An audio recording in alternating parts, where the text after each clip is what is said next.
The wine bottle arrived at Melissa's table with a note that made her face go white as fresh snow. I watched from across the restaurant through the window, rain streaking down like tears on Seattle's perpetually weeping face, as my wife of 7 years read the words I'd carefully chosen. "You're the one who's been lying." Her phone buzzed immediately, my phone lighting up with her panicked text. "We need to talk. Now." I put the fun in dysfunctional, but this was about to get interesting. My name is Dave Harker, and I'm a systems analyst for a mid-tier tech company in Seattle's suburbs. Nothing glamorous. I fix computers, manage networks, and troubleshoot problems that usually involve people clicking things they shouldn't click. At 35, I've learned that most problems in life come down to the same thing: people not reading the fine print. Melissa never read the fine print either. Our house sits in one of those neighborhoods where everyone pretends to have more money than they actually do. Manicured lawns, German cars with payments that probably exceed most people's rent, and neighbors who know exactly how much everyone else paid for their kitchen renovations. It's the kind of place where adultery gets discussed over organic coffee and gluten-free pastries. Mrs. Pruitt runs our neighborhood watch app like she's coordinating military operations. Every suspicious delivery truck, every unfamiliar car parked on the street, every dog that barks past 9 p.m. gets documented with photographic evidence and commentary that would make FBI surveillance reports seem casual. "Dave, you seeing this?" My best friend Brian Sanderson slides another beer across the bar toward me. Bree owns Murphy's Tap, the kind of dive bar that serves as Switzerland for neighborhood drama. Everyone comes here eventually, and Bree hears everything. Seeing what? I take a long pull from my beer, though I already know what he's talking about. The whole neighborhood's been buzzing about Melissa's client meetings that seem to happen at very romantic restaurants. Your wife's been showing a lot of houses to that Mars guy. Like a suspicious amount of houses. Bree leans against the bar, his expression carefully neutral. And by houses, I mean the same house. Multiple times. Late evening appointments. Marshall Mars Keating. Local property developer with the kind of artificial tan that screams insecurity, and a customized Jeep with vanity plates reading Marsden. The guy wears gold chains unironically and calls everyone buddy, like he's doing them a favor by acknowledging their existence. "Real estate's a relationship business," I say, but my voice sounds hollow even to me. "Sure it is." Bree wipes down a glass that's already clean. "Just like marriage." The signs had been there for months. Melissa's phone buzzing at midnight with urgent client questions. Designer clothes appearing in her closet that cost more than my monthly salary. Wine glasses in our sink with lipstick shades she didn't wear. The kind of evidence that piles up like snow, individually insignificant, collectively damning. You know what I love about computers? I finish my beer and signal for another. They don't lie. They might crash, they might get viruses, they might do stupid things, but they don't look you in the eye and tell you they're working late when they're actually screwing someone else. "Dave," I tracked her phone. "Bree." The words come out flat, matter of fact. "Find my friend's app." She told me she was showing properties in Bellevue last Tuesday. Her phone spent 3 hours at the Fairmont Olympic Hotel downtown. Bree stops wiping the glass. Shit. Room service charges on our joint credit card. Champagne and strawberries. Very romantic for a business meeting. The restaurant prank had been Lila's idea. She manages Canlis, where Melissa likes to take her important clients. Lila and I went to high school together, and she's always had a talent for creative problem solving. "You want to know if she's cheating," Lila had said when I called her. "Give her a chance to come clean. Send her a message she can't ignore." So we did. A bottle of Melissa's favorite wine, delivered to her table during what was supposed to be a client dinner with Mars. The note was simple, direct, and guaranteed to provoke a reaction. My phone buzzes again. Another text from Melissa. "Where are you?" "This isn't funny, Dave." I type back, "Home? We can talk here. Because if we're going to have this conversation, it's happening on my turf, in the house I've been paying for while she's been playing house with someone else." The drive home takes 15 minutes through streets slick with October rain. Seattle in autumn feels like the city's having an emotional breakdown. Gray skies, constant drizzle, and the kind of persistent dampness that seeps into your bones and stays there. Our house looks the same as always. 2-story colonial, blue shutters that need repainting, a front yard that's more moss than grass despite my best efforts. It's not a mansion, but it's ours. Or it was ours. Melissa's BMW pulls into the driveway 10 minutes after I get home. She sits in the car for a long moment, probably preparing her story, before finally walking to the front door. Her heels click against the wet pavement like a countdown timer. "Dave?" she calls out as she enters, her voice artificially casual. "What was that about at the restaurant?" I'm sitting in the living room, a fresh beer in hand, waiting. "Why don't you tell me?" She appears in the doorway, still beautiful at 32, still carrying herself with the confidence that made me fall in love with her 8 years ago. Her real estate career has been good to her. Designer clothes, professional hair, the kind of polished appearance that opens doors and closes deals. I don't know what you think you know. She starts, but her voice wavers. I know you weren't showing properties in Bellevue last Tuesday. I know you've been having a lot of late-night client calls with Mars Keating. I know about the hotel charges on our credit card. I take a sip of beer, keeping my voice level. What I don't know is how long you've been lying to my face. The silence stretches between us like a chasm. Outside, rain patters against the windows, and somewhere in the distance, a car alarm goes off and then stops. It's not what you think, she finally says. Really? Because I think my wife is sleeping with a guy who looks like he fell into a vat of bronzer and climbed out wearing a gold chain. I think she's been using our joint accounts to fund romantic getaways, and I think she's been lying about it for months. Melissa's composure cracks. You don't understand the pressure I'm under. The real estate market is brutal right now, and Mars has connections. To hotel rooms, apparently. Don't be crude, Dave. Crude? I stand up, and for the first time in months, I feel something other than numb resignation. You're screwing another man, charging champagne and strawberries to our credit card, and I'm being crude? You're not the man I married, she snaps, her mask finally slipping completely. Thank God for small favors. She stares at me like I've slapped her. What's that supposed to mean? It means the man you married was a doormat. He worked 60-hour weeks so you could pursue your dreams. He ignored the signs when you started staying out late. He believed your stories about client meetings and business dinners and urgent showings. I finish my beer and set the bottle down carefully. But that guy? He's gone. Dave, we can work this out. It doesn't have to be. Oh, but it does. I smile, and it's not a nice smile. Because here's what's going to happen. You're going to pack your things, you're going to move in with Mars, since that seems to be the plan anyway. And then we're going to have a very public, very messy divorce where everyone gets to see exactly who you really are. Her face goes pale. You wouldn't. Wouldn't I? Mrs. Pruitt's neighborhood app has been buzzing about your late-night house showings for weeks. Bray's been fielding questions about why Mars keeps bragging about upgrading his living situation. Half the neighborhood already knows, Melissa. They're just waiting for the official announcement. She opens her mouth to argue, but her phone buzzes. A text message that makes her face go white again. What is it? I ask. She doesn't answer, but she doesn't need to, because I already know what the text says. Bree sent it to me first. Mars is telling everyone he's moving into the Harker house next month. Thought you should know. Time to redecorate, I say quietly. The next morning, I wake up alone for the first time in 7 years. Melissa spent the night at her friend Tara's house, according to the text she sent at 2 a.m., probably crying into a bottle of wine about how unreasonable I'm being, how I don't understand her situation. I understand perfectly. She wanted to have her cake and eat it too, keep the security of marriage while exploring her options with Mars. The only problem was getting caught. My phone rings while I'm making coffee. Unknown number, but I answer anyway. Dave Harker? Speaking. This is Reese Morrison, legal counsel for Melissa Harker. I think we need to have a conversation. Reese Melissa's mentioned him before, some hotshot lawyer she met through her real estate network. Apparently, she's already lawyering up. What kind of conversation? The kind where we discuss how to handle the situation like adults, without unnecessary drama or public embarrassment. I laugh. You mean the kind where I shut up and let your client continue her affair without consequences? I mean the kind where we protect everyone's interests, including yours, Mr. Harker. My interests are pretty simple. I want a divorce, I want my share of our assets, and I want everyone to know exactly why our marriage ended. That could be problematic for everyone involved. Not for me. I'm not the one with a reputation to protect. There's a pause. Mr. Harker, I strongly advise you to reconsider your approach. Public accusations, social media campaigns, neighborhood gossip, these things have a way of backfiring. Is that a threat? It's friendly advice, from one professional to another. I hang up. 2 hours later, I'm at the bank, legally withdrawing half of everything from our joint accounts.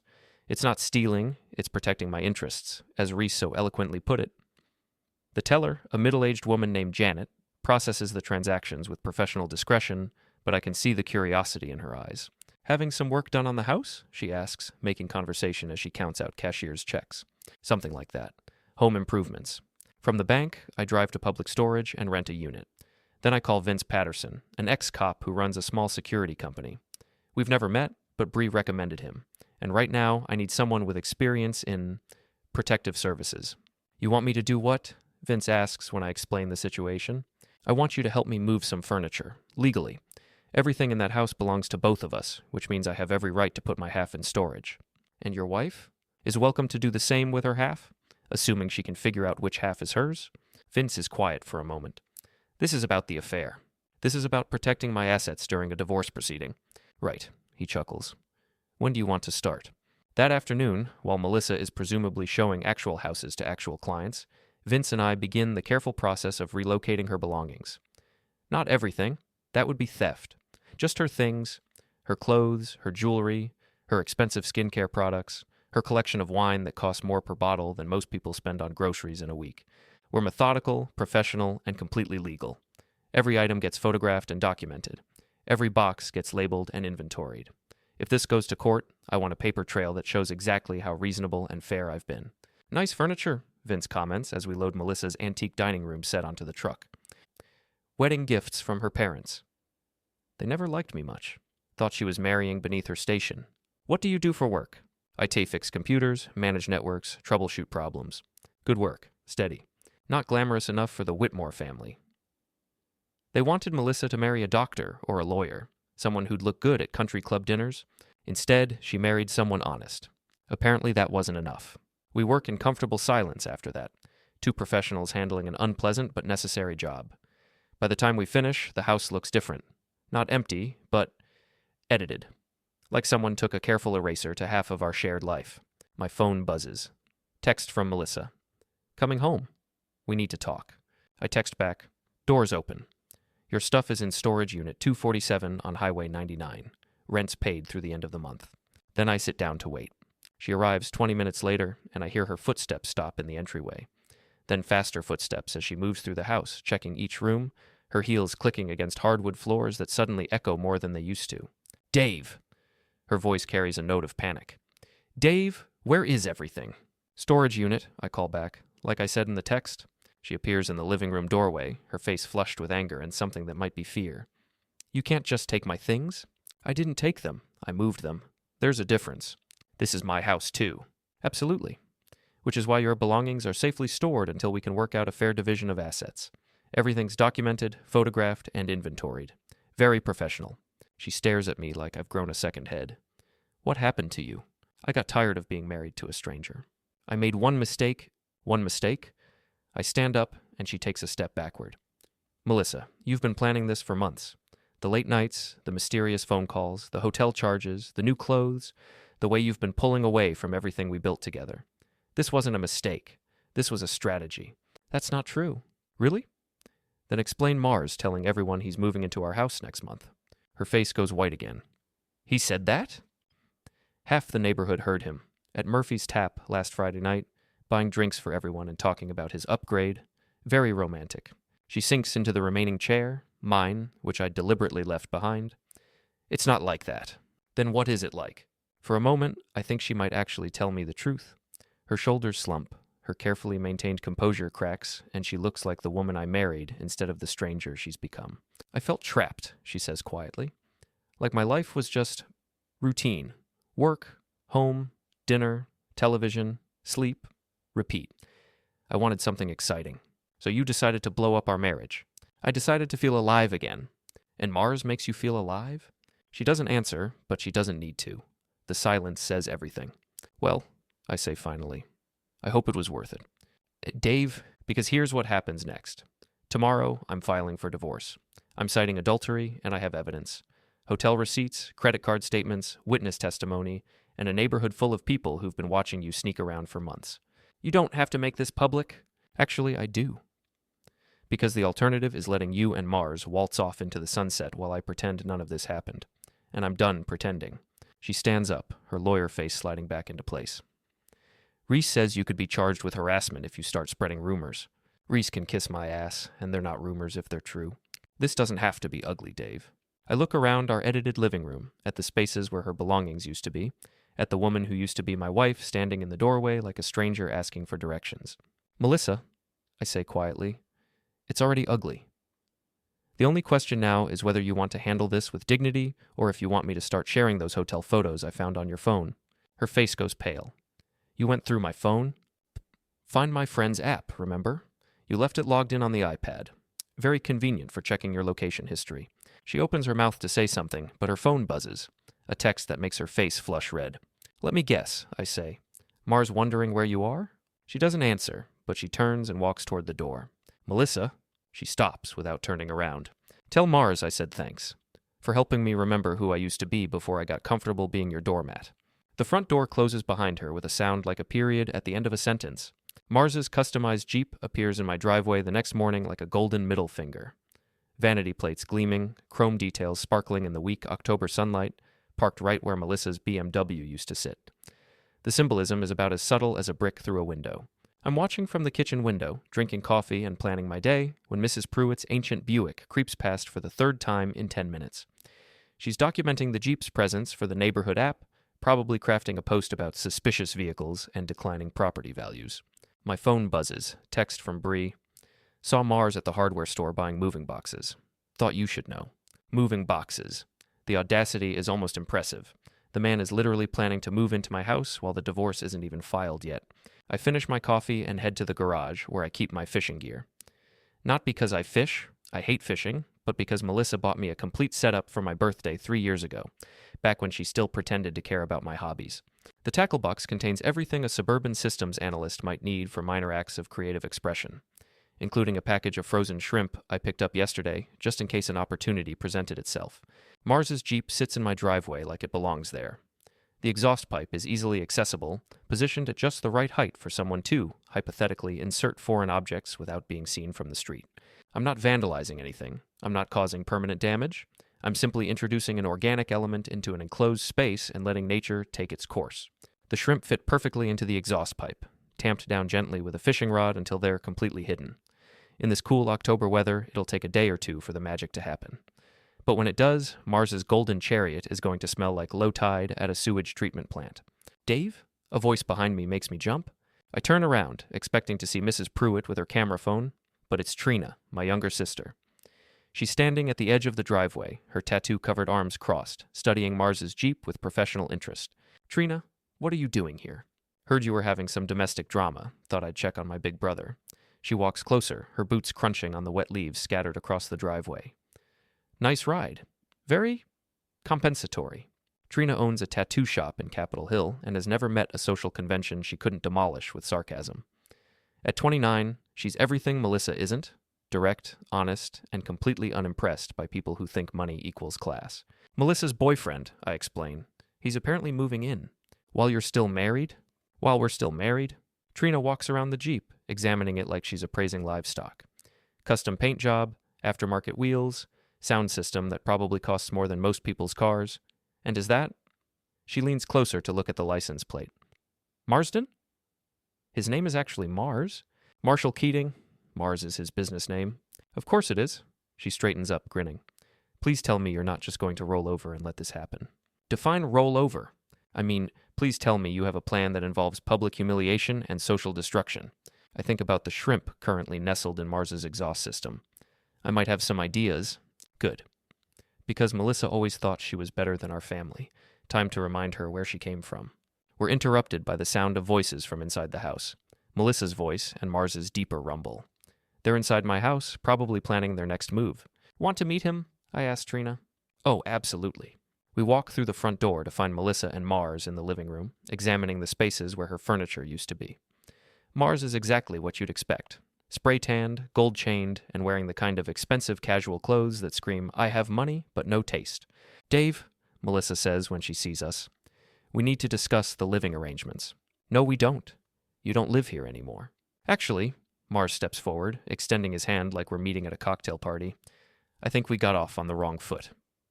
I'm Mars Keating. I look at his outstretched hand like it's contaminated. I know who you are. This is my sister Trina, I say, instead of shaking hands. Trina gives Mars the kind of smile that makes smart people nervous. Nice to meet you. Love the tan. Very artificial. Mars's smile falters. Thanks? So, Trina continues, you're the guy who's been screwing my brother's wife. How's that working out for you? The temperature in the room drops about 20 degrees. Melissa's face flushes red, and Mars looks like he's been slapped. I don't think we need to be crude, Melissa says. Really? Trina laughs. Because I think crude is exactly what this situation calls for. You're cheating on your husband, your boyfriend is planning to move into the house your husband pays for, and you're both standing here acting like this is a normal business negotiation. The house belongs to both of us, Melissa says defensively. The mortgage belongs to both of you, I correct. The payments come out of my bank account. Mars clears his throat. Look, buddy, I understand this is awkward. Don't call me buddy. But we're all adults here. We can handle this maturely. Maturely? Trina's voice goes up an octave. You want to handle adultery maturely? It's complicated, Mars says. No, it's really not. You're a sleazy piece of shit who goes after married women, and she's a cheating wife who thinks she can trade up without consequences. Pretty simple, actually. I've never loved my sister more than I do in this moment. I think you should leave, Melissa says to Trina. I think you should leave, Trina replies. This isn't your house anymore. Yes, it is. Really? Then why are all your belongings in a storage unit? Mars looks confused. What storage unit?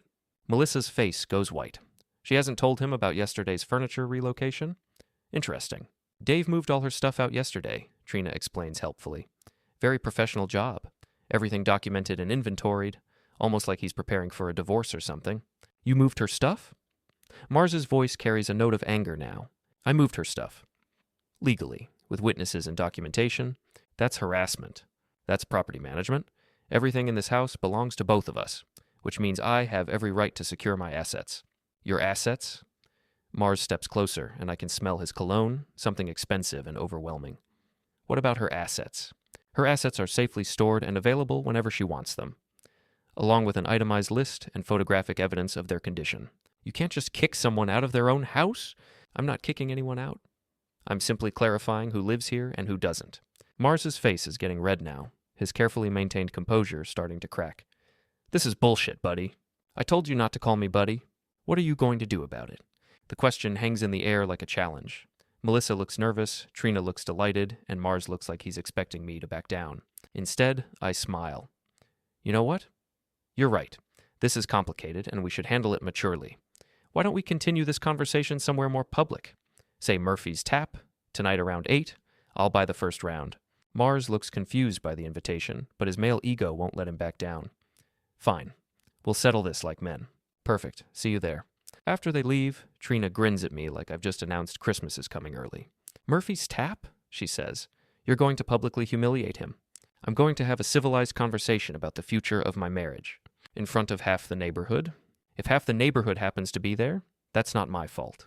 Dave, I'm proud of you. You're finally growing a backbone. I always had a backbone. I just forgot how to use it. That evening, I arrive at Murphy's Tap early and claim a table in the center of the room. Bree gives me a questioning look, and I nod toward the door. Tonight's going to be interesting, I tell him. Want me to call Vince? In case things get physical? Things won't get physical. But yes, call Vince. And maybe suggest to your regular customers that tonight might be a good night to grab a beer. By 8 o'clock, Murphy's Tap is more crowded than usual. Word has gotten around that Dave Harker and Mars Keating are having a discussion about the neighborhood's favorite adultery scandal. Mrs. Pruitt is here with her husband. Tara and Heather, Melissa's friends, are sitting at the bar trying to look casual. Even Detective Lieutenant Kim from the local precinct is nursing a beer in the corner, off-duty, but present. Mars arrives exactly at 8, with Melissa trailing behind him looking nervous. He's dressed like he's going to a nightclub. Shiny shirt, gold chain visible in the V-neck, cologne that announces his presence from across the room.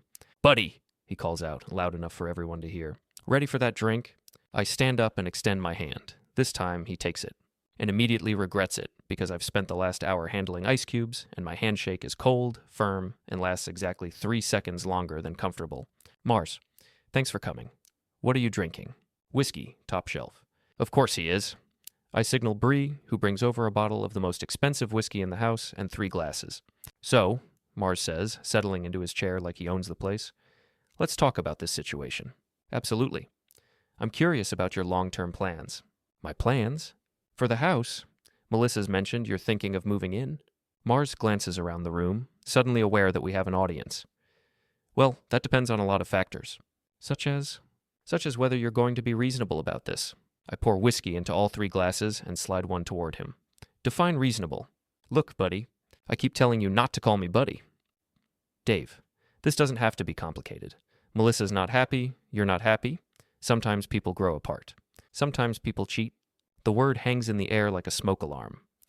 Conversations at nearby tables get quieter as people strain to listen. It's not that simple, Melissa says quietly. Really? Because it seems pretty simple to me. You're sleeping with him, he's planning to move into our house, and you're both pretending this is about personal growth instead of adultery. Mars's face flushes red. You don't know what you're talking about. I know about the hotel receipts. I know about the credit card charges. I know about the late-night phone calls and the mysterious client meetings. I take a sip of whiskey, keeping my voice conversational.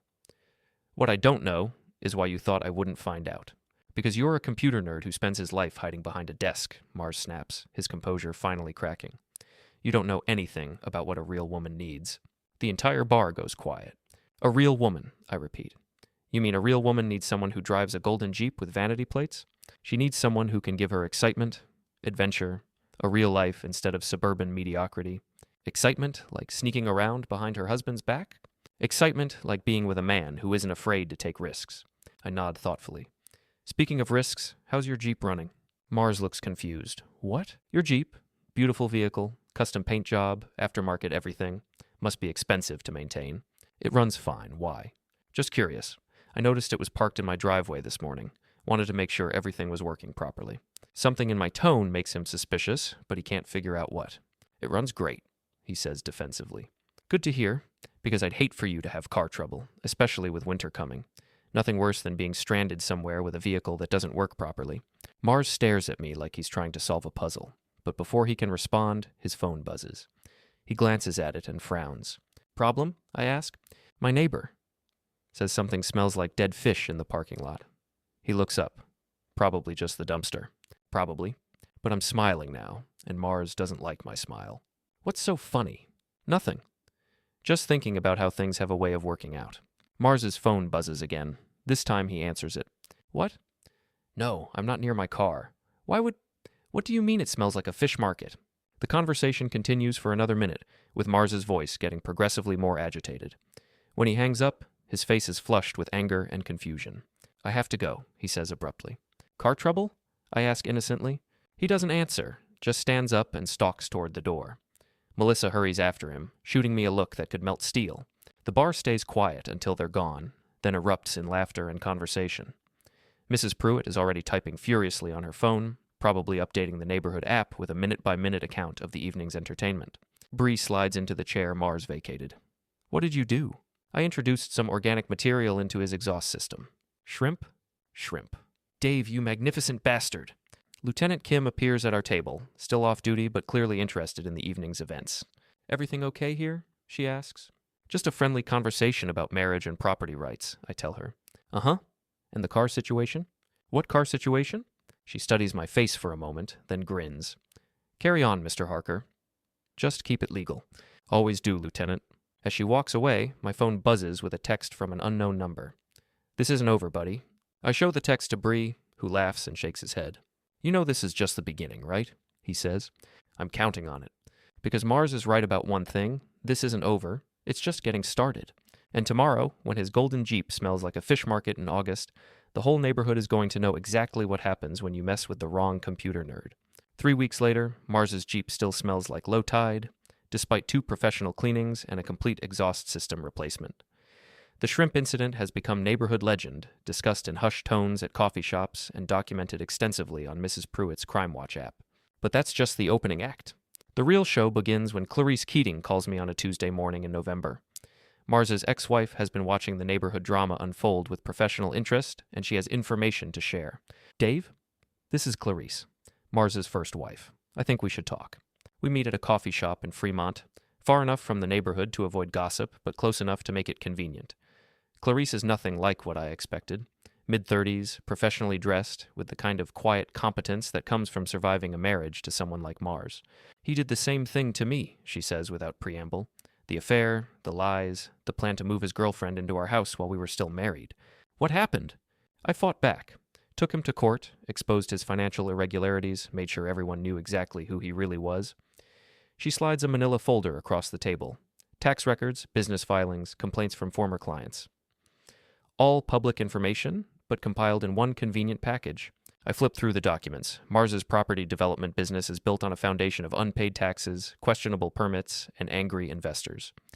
Not illegal, exactly, but not the kind of thing that looks good in the society pages. Why are you helping me? Because Mars thinks he can do whatever he wants without consequences. And because your wife reminds me of the woman he left me for. Entitled, selfish, and completely convinced that she deserves better than what she has. What happened to that woman? Clarice smiles grimly. She's married to Mars now. And discovering that being wife number 2 doesn't come with any special protections, that afternoon I call Jody Chen, a reporter for the Neighborhood Weekly who's been following our domestic drama with journalistic interest. The story has everything she loves: adultery, financial intrigue, and enough social media documentation to fill a small book. I have some information about Mars Keating's business practices, I tell her. Thought you might be interested. What kind of information? The kind that explains how a property developer can afford a custom Jeep and designer clothes while owing back taxes on 3 different properties. We meet that evening at Murphy's Tap, where Jody reviews Clarice's documents with the enthusiasm of a bloodhound following a scent trail. This is good stuff, she says, photographing pages with her phone. Unpaid contractor bills, permit violations, complaints to the Better Business Bureau. Nothing criminal, but definitely embarrassing. How embarrassing? The kind of embarrassing that makes people think twice before doing business with someone. The kind that gets discussed at neighborhood association meetings and PTA gatherings. Perfect. The article appears online Thursday morning with the headline, "Local Developers' Financial Troubles Raise Questions About Business Practices." It's carefully written, legally bulletproof, and devastating in its implications. By noon, it's been shared 43 times on social media and forwarded to every neighborhood email list in the greater Seattle area. Mars calls me at 2 p.m., his voice shaking with rage. You son of a bitch. You think you can destroy my reputation? I think your reputation destroyed itself. I just helped people notice. This is harassment. My lawyer says... Your lawyer says what? That public records are somehow private? That journalism is illegal? That reporting facts constitutes defamation? The line goes quiet for a moment. This isn't over, he finally says. No, it's not. The annual neighborhood block party is this Saturday. I assume you'll be there. Why would I be there? Because running away makes you look guilty. And because Melissa's been telling everyone how excited she is to introduce her new boyfriend to the community. Another pause. Fine. We'll be there. Looking forward to it. Saturday arrives gray and drizzly.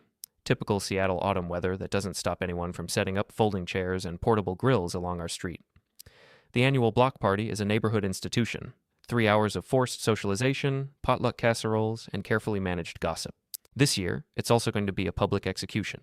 I arrive early and claim a spot near the center of the action, where everyone can see and hear whatever happens.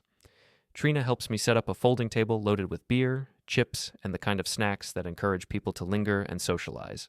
You ready for this? She asks, arranging folding chairs in a semicircle around our setup. I've been ready for 3 weeks.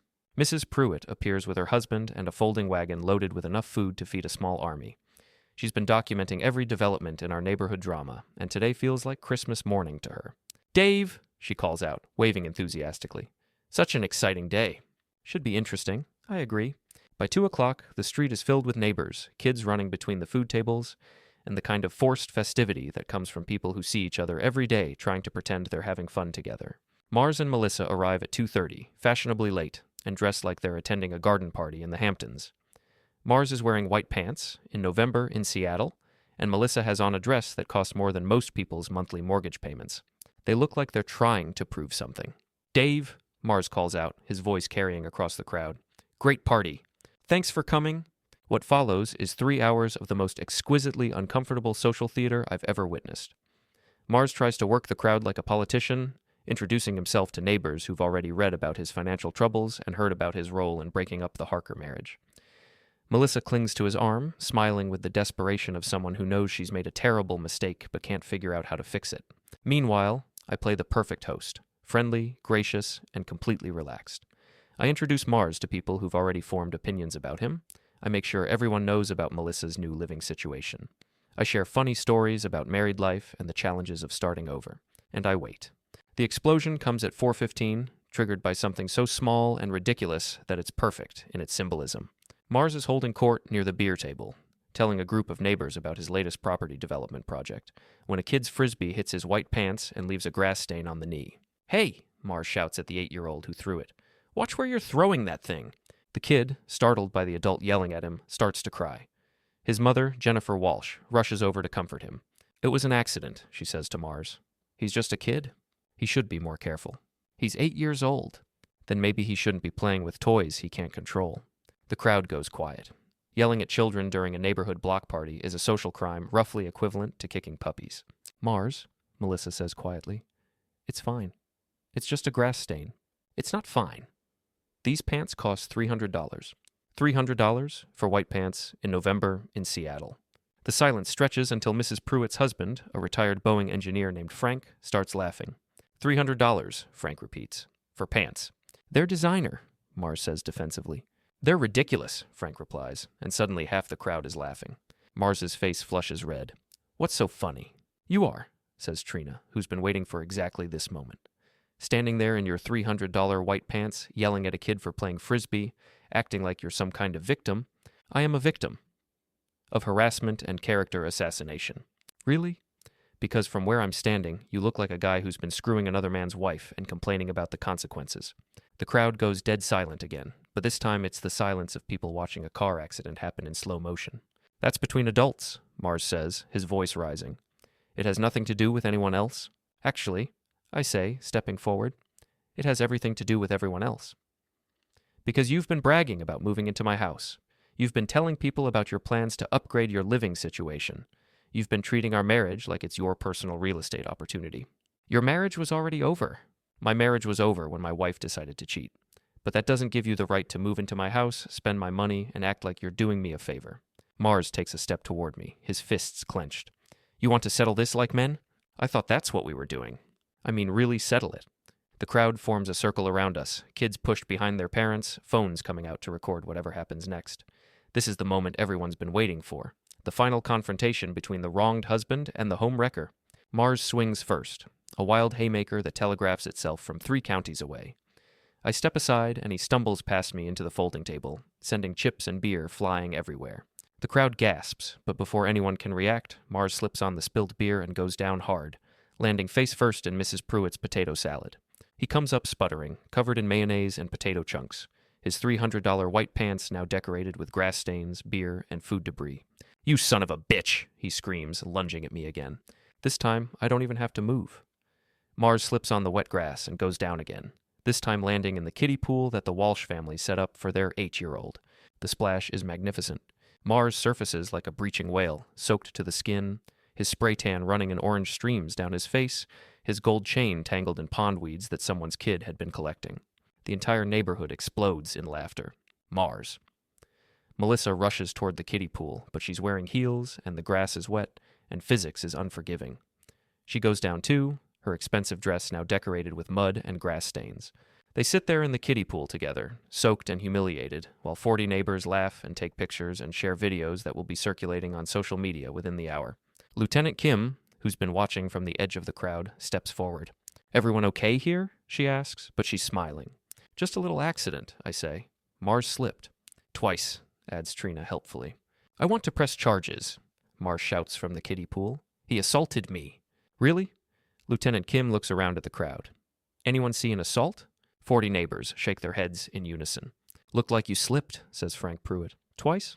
On beer and wet grass, adds Jennifer Walsh. Very slippery. Mars struggles to his feet, water streaming from his clothes, his dignity somewhere at the bottom of the kiddie pool. This isn't over.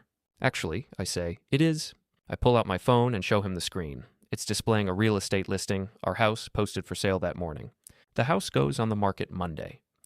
I'm moving to a condo downtown. Melissa can have her half of the proceeds after the divorce is final, minus legal fees and the cost of storing her belongings for 3 months. Mars stares at the listing like it's written in a foreign language. You can't sell the house.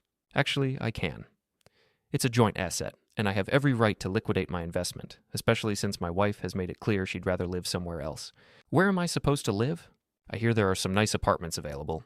Maybe check with your ex-wife. I'm sure she has recommendations. The crowd starts to disperse, neighbors heading home with enough gossip to fuel conversations for months. Mars and Melissa stand there dripping, finally understanding that their grand plan has collapsed completely. Dave, Melissa says quietly, we need to talk. No, we don't. We need to get divorced. Everything else is just details. I turn to address the crowd one final time. Thanks for coming to the block party, everyone. Same time next year, assuming I haven't moved to that condo by then. The laughter follows me as I walk back to my house, leaving Mars and Melissa standing in the ruins of their public humiliation. Through my kitchen window, I watch them finally climb out of the kiddie pool and walk to Mars's Jeep, which still smells faintly of low tide despite multiple cleanings.